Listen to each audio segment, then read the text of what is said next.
Praise the Lord. ஆண்டவர் இரட்சகருமாகிய இயேசு கிறிஸ்துவின் நாமத்தில் உங்களை வாழ்த்துகிறேன். எப்படி இருக்கிறீங்க? சந்தோஷமா இருக்கிறீங்களா? இயேசப்பா உங்ககிட்ட ஒவ்வொரு நாளும் பேசுறாருல்ல, அவர் வார்த்தையை கொடுத்து உங்களை பலப்படுத்துறாருல்ல.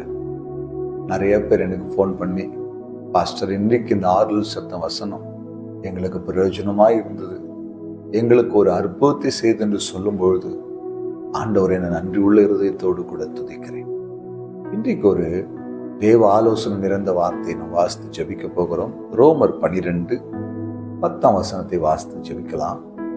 சகோதர சிநேகத்திலே ஒருவர் மேல் ஒருவர் பட்சமாயிருங்கள், கனம் பண்ணுகிறதிலே ஒருவருக்கொருவர் முந்திக் கொள்ளுங்கள்.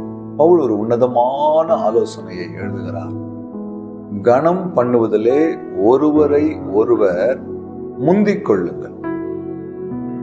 நல்லா கவனிங்களேன். இன்னைக்கு நம் வாழ்கிற அந்த உலகத்துல அந்த அன்பு குறைஞ்சு போச்சுங்க. கனம்ன்றது ரொம்ப குறைஞ்சு போச்சு. ஊழியம் செய்யற நாங்க சில நேரங்களில் நாங்களே மற்றவங்ககிட்ட மரியாதையை எதிர்பார்க்க வேண்டிய சூழ்நிலை உருவாயிடுது. சின்ன பிள்ளைங்க கூட எதிர்க்க போவாங்க, கண்டுக்காம அப்படியே போவாங்க. எதிர்க்க ஒரு ஊழியக்காரர் வராங்களே, அவங்களுக்கு ஒரு கனத்தை செலுத்துவோம், அவங்களுக்கு ஒரு ஸ்தோத்திரம் சொல்லுவோம். இல்லை, தாய் தகப்பனுக்குரிய கனம் இன்னைக்கு குறைஞ்சு போச்சு. ஆசிரியர்களுக்குரிய கனம் இன்னைக்கு குறைஞ்சு போச்சு. காரணம், எல்லாருக்குள்ளேயும் ஒரு பெருமை, ஒரு மேட்டுமை, கனம் பண்ணுவதற்குரிய காரியத்தை செய்வதற்கு விருப்பம் இல்லாமை. பவுல் சொல்றாரு, கனம் பண்ணுவதிலே ஒருவருக்கொருவர் முந்திக் கொள்ளுங்கள். ஆம் தெய்வ பிள்ளையே, நாம் மற்றவர்களை கனப்படுத்தும் பொழுது கர்த்தர் நம்மை கனப்படுத்துகிறார். கர்த்தர் உங்களுக்கு கொடுத்த ஊழியக்காரரை, கர்த்தர் உங்களுக்கென்று கொடுத்த மேய்ப்பனை எவ்வளோ பாடுகள் மத்தியிலே, எவ்வளோ உபத்திரங்கள் மத்தியிலே, உங்களுக்கு தெரியுமா ஒவ்வொரு ஊழியக்காரர்களுக்கும் எவ்வளோ கஷ்டம் இருக்குன்னு? உங்கள் மேல வர வேண்டிய எல்லாவற்றையும் ஒரு ஊழியக்காரன் குறுக்கே நின்று மேய்ப்பனாய் எல்லாவற்றையும் அவன் தாங்கிக் கொண்டு என் ஆடுகள் சுகமாய் இருக்க வேண்டும் என்பதற்காக தன்னையே அர்ப்பணித்து ஜெபித்துக் கொண்டிருக்கிற ஊழியக்காரர்கள் இந்த உலகத்திலே உண்டு. அப்படிப்பட்ட அந்த ஊழியர்களை, அப்படிப்பட்ட போதகர்களை கனப்படுத்தணும், ஹானர் பண்ணணும். நாம தான் அவரை கனப்படுத்தணும், நாம தான் அவங்களை உற்சாகப்படுத்தணும், நாம தான் அவங்களை விசாரிக்கணும், அவங்களிடத்துல நீங்க அன்பு செலுத்தணும். உங்களுக்கு கொடுக்கப்பட்ட ஊழியக்காரரை நீங்க கனப்படுத்தலன்னா யார் கனப்படுத்த முடியும்?